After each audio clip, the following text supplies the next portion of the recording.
nibura abantu bagera kuri 13 nibo bamaze kuba bagenda batangazwa ko baje kuba bagenda bagwa mu bitero bikomeye cyane bya drone hano mu misozi y'Umurenge. Ni mu bitero bikomeye cyane igisirikare cya Repubulika Iharanira Demokarasi ya Kongo cyari cyaje kuba kigenda kigaba ku barwanyi b'inyeshyamba za M23 hano mu bice by'Umurenge tugiye kuba tugenda twinjiraho tugarukaho maginga yangaya.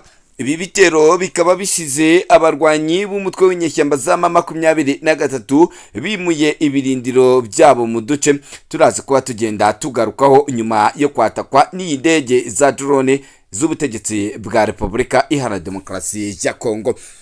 Ibintu bikomeje kuba bigenda biba nabi usibye ahangaha cyane cyane muri aka gace kahangaha muri Karehe naho ibintu byongeye kuba bigenda bidogera kuva mu masaha ya kare maginga yangaya, naho imibare kabiri kugenda ijya hanze y'abarwanyi bamaze kuba bagenda bagwa muri utu duce. Turaza kuba tugenda tugaruka kandi ku ngabo z'abarundi FDNB zongeye kuba zigenda zitungurana cyane cyane hano muri Karehe ku mirongo y'imbere ku rugamba. Aba basirikare b'abarundi bari muri batayo ya 10 y'abasirikare badasanzwe baheruka kugenda bava hano mu gihugu cy'u Burundi, ngira ngo zari ingabo zigera ku bihumbi zatorejwe hano mu kibira. Izi ngabo twagiye tukunda kuba tugenda tuzigarukaho zaje kuba zigenda zerekeza ku butaka bwa Repubulika Iharanira Demokarasi ya Kongo cyane cyane mu misozi miremire y'Umurenge. Rero muri tekinike z'aba barwanyi ndetse dore ko ngo bafite amakuru menshi ahagije cyane y'aho umwanzuri,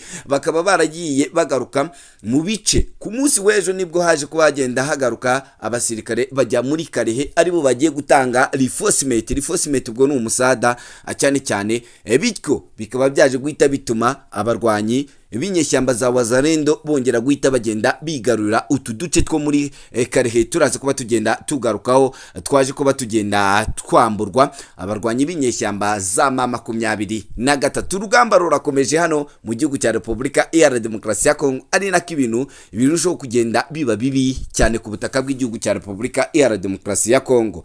Maginga yangaya ntibikiri inkuru, ngira ngo twakunze kuba tugenda tugaruka ku magambo akomeye cyane yuko General Sultani Makenga yabagiye kuba agenda avaho kuri uyu mutwe w'inyeshyamba za M23 akagenda asimbuzwa Boduwe, uyu General Boduwe.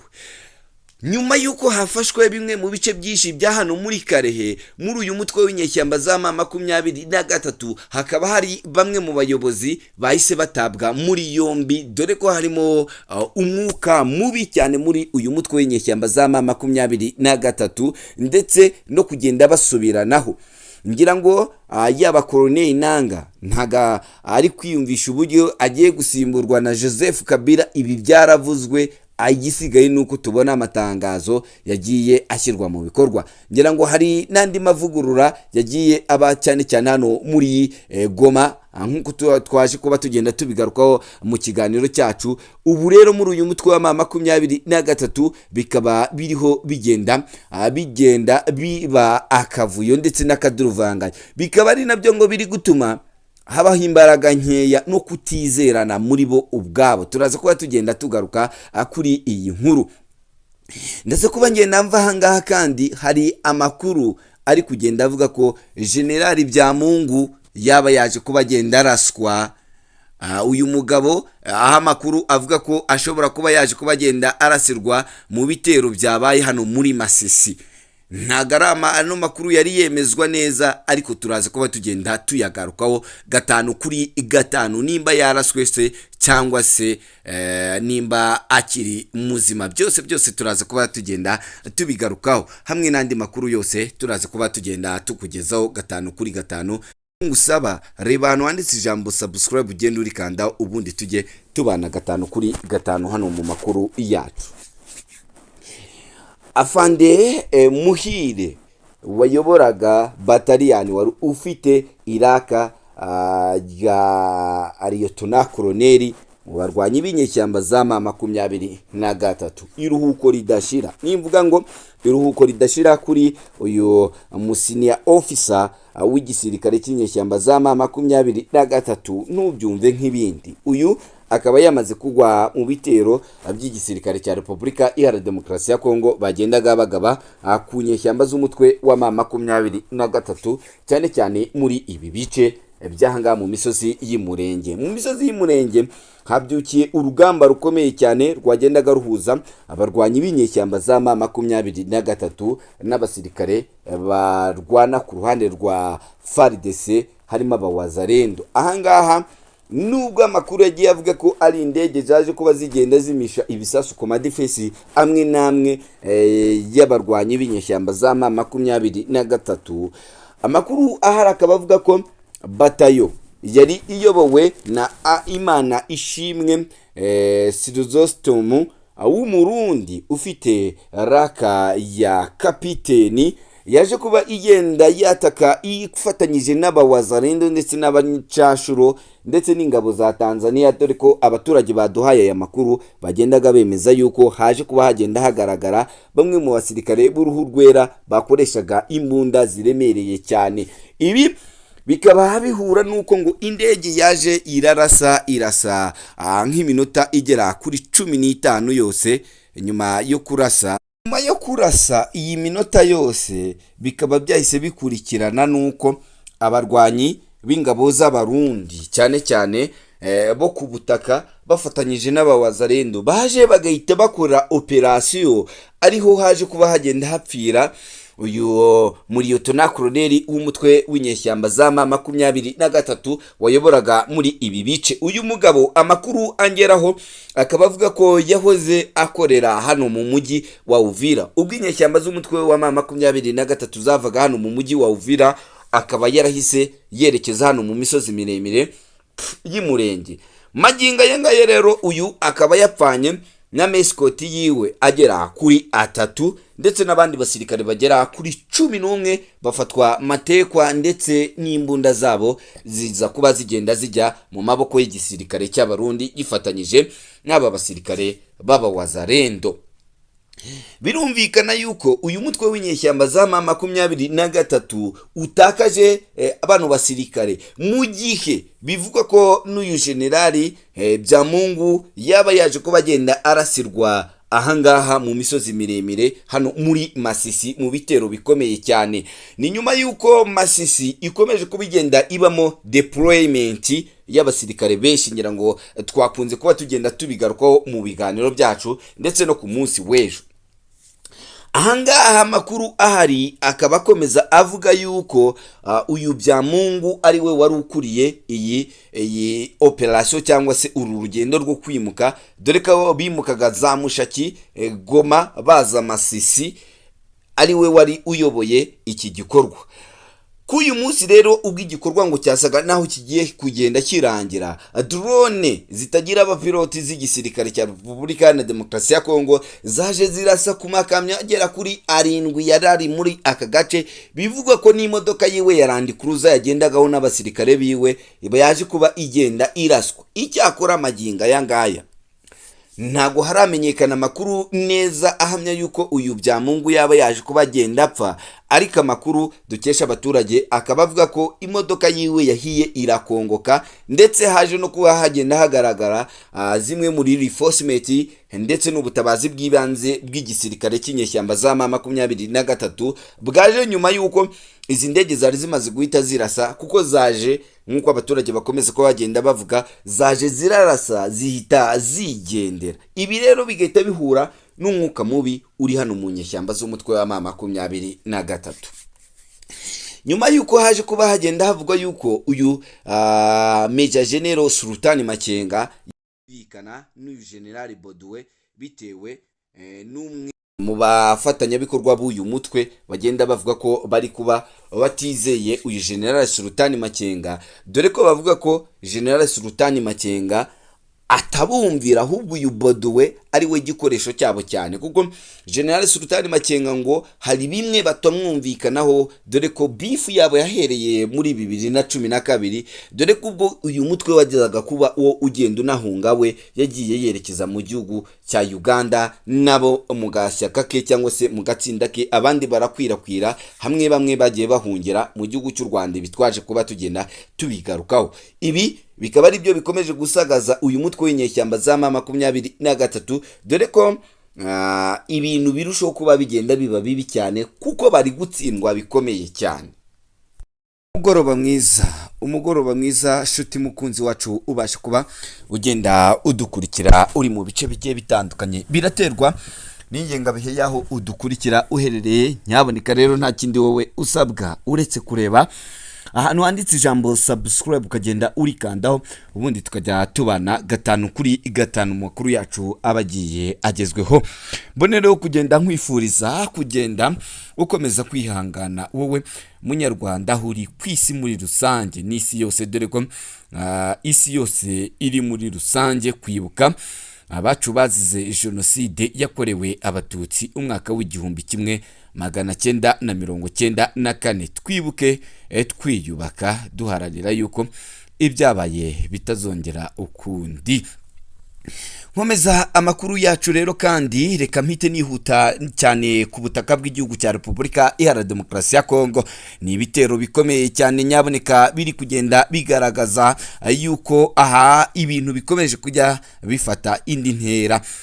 Umutwe w'inyeshyamba za M23 ukomeje kuba ugenda uhura n'urugamba rukomeye cyane. Ni nyuma yuko kuri uyu munsi mu bice by'umurenge drone y'igisirikare cya Repubulika Iharanira Demokarasi ya Kongo, nk'uko amakuru atugeraho, ikaba yamaze kuba igenda yica abasirikare barimo umusirikare umwe ufite iraka rya kapiteni niyo nkuru Eric, waje ko bagenda apfira hano mu Minembwe, cyane cyane mu bitero bikomeye cyane izi ndege zaje kuba zigenda zigaba hano imurenge, byaje gusiga abarwanyi benshi b'uyu mutwe wa M23 na twirwaneho bahasize ubuzima.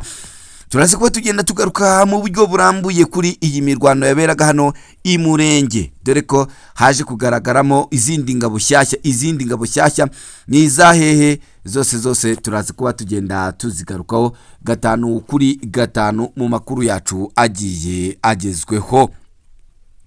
Mvuye ahangaha kandi ndaza guhita nihuta cyane nerekeza n'ubundi hano mu gihugu cya Repubulika Iharanira Demokarasi ya Kongo, mu mirwano ikaze cyane yazaga kugenda ibera hano Masisi. Hongeye kumvikana imirwano nyuma ya ambush ikomeye cyane yaje gutegwa abarwanyi b'inyeshyamba za M23 bari kuba bagenda badeployinga ingabo muri satere ya Masisi. Rero ahangaha hakaba ariho hakomeza kuba hagenda hatera ubwoba abaturage, dore ko ibi bice cyane cyane byari byarafashwe n'inyeshyamba za M23 byatangiye kuba bigenda bigira ikibazo gikomeye cyane, kubera ko aba barwanyi bari kuhagaba ibitero bikomeye byasimusiga, dore ko abawazarendo biyemeje kuba bagenda bagarura utu duce. Turazi kuba tugenda tubigarukaho. Ngenda nyarukanja hano muri Rucuro hakomeje kuba hari imirwano ikomeye cyane naho, cyane cyane ku ruhande rw'inyeshyamba za M23.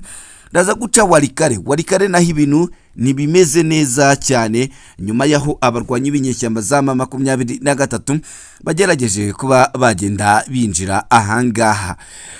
Byongeye kandi hano mu gace mu mujyi wa Tushunguti, numwe mu mijyi wari warafashwe n'abarwanyi ba M23.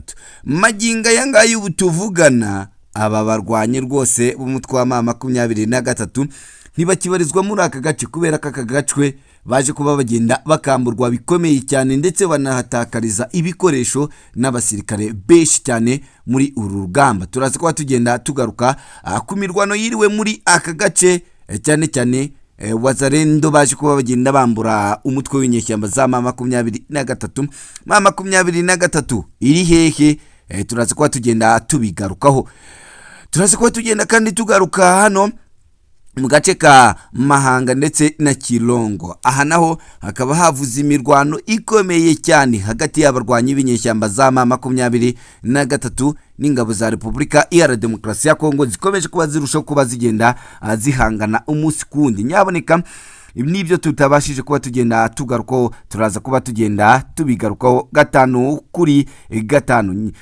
Nakindi rero nyaboneka wowe usabwa nimba ari ubwa mbere ugeze hano, reba hano handitse ijambo like, ugenda uri likingaho, ubundi kandi subscribe, tujye tubana gatanu kuri gatanu mu makuru yacu abagiye yagezweho, dore ko ari amakuru menshi yaba ari hano mu Rwanda ndetse n'ari hanze y'u Rwanda. Reka amakuru yacu nyahere hano muri Minembwe. Muri Minembwe ibintu bikomeje kuba birushaho kuba bigenda biba bibi cyane cyane hano ku butaka bw'igihugu cya Repubulika Iharanira Demokarasi ya Kongo, mu mirwano ikomeje kuba igenda ifata indi ntera.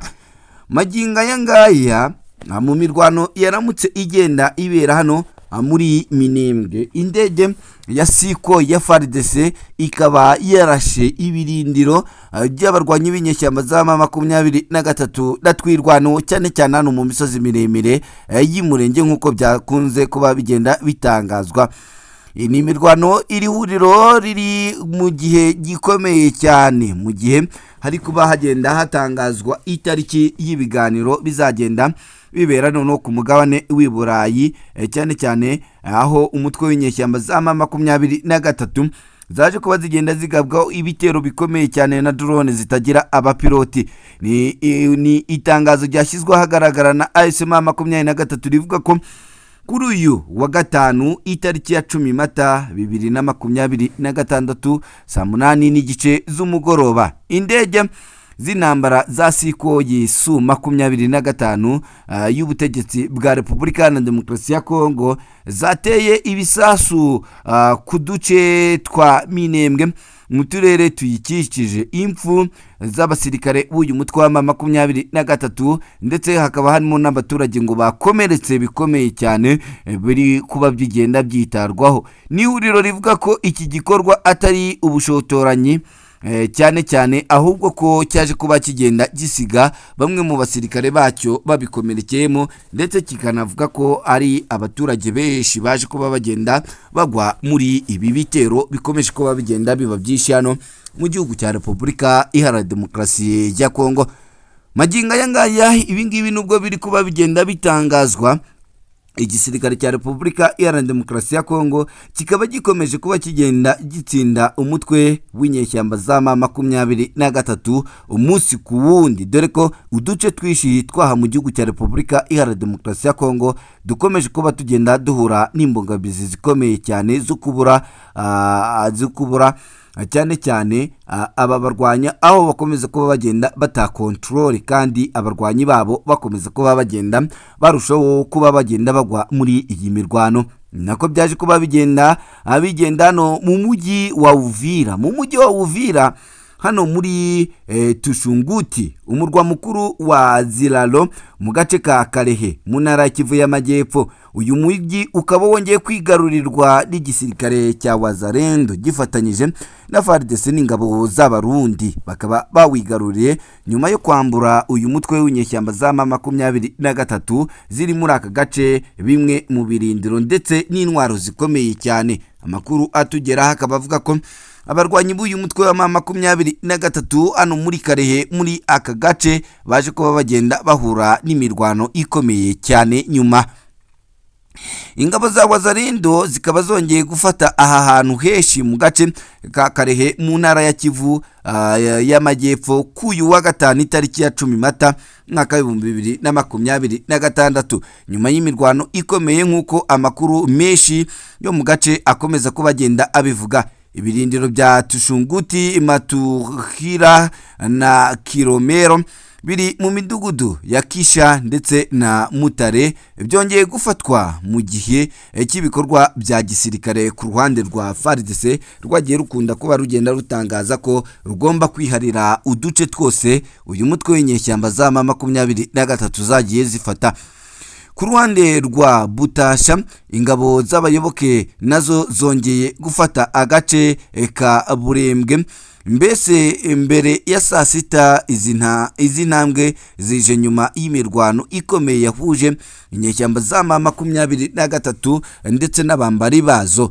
Ariko ubu ngubu magingo aya ngaya umutekano urucyari muke muri aka gace, aho ingabo za leta n'imitwe yitwaje intwaro ikomeje kugaruka cyane cyane zigenda zisukura ndetse zinareba ko hari bamwe mu barwanyi b'inyeshyamba za M23 baba bihishe muri utu duce, nk'uko amakuru akomeza kuba agenda bivuga.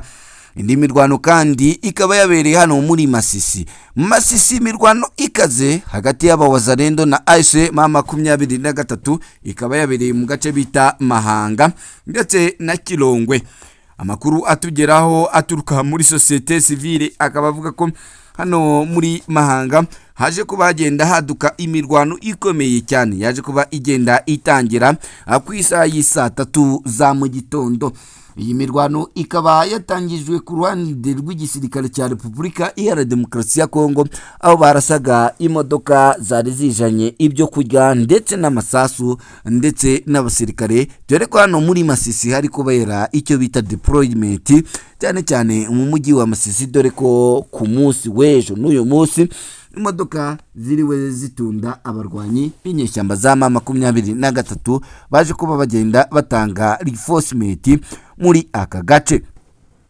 Ni mu gihe kandi mu kandi gace hano mu gace ka Kirongwe, kano ni kamwe mu duce abarwanyi b'abawazarendo bari gushaka cyane kubera ko bafite amakuru ko hari bumwe mu bubiko bw'abarwanyi b'inyeshyamba za M23. Iyi ikaba impamvu ikomeye cyane rero ngo bari kugerageza gushaka ubu bubiko kugira ngo babashe kuba bagenda batanga iherezo kuri uyu mutwe w'inyeshyamba za M23, kuko bavuga ko nibaramuka batwitse ubu bubiko bwari buri ahangaha mbere yuko bahatera, bavugaga ko ngo niba butwika umutwe w'inyeshyamba za M23 bigoye ko wabasha kuba wagenda uba hano muri Masisi mu duce twegeranye n'aka gace ka Kirongo na za Mahanga, bitewe nuko aha ni hamwe hari kubikwa ibikoresho, ubwo ndavuga za amura z'abarwanyi b'inyeshyamba za M23. Iyi ikaba ari nayo mpamvu rero utu duce hano muri Masisi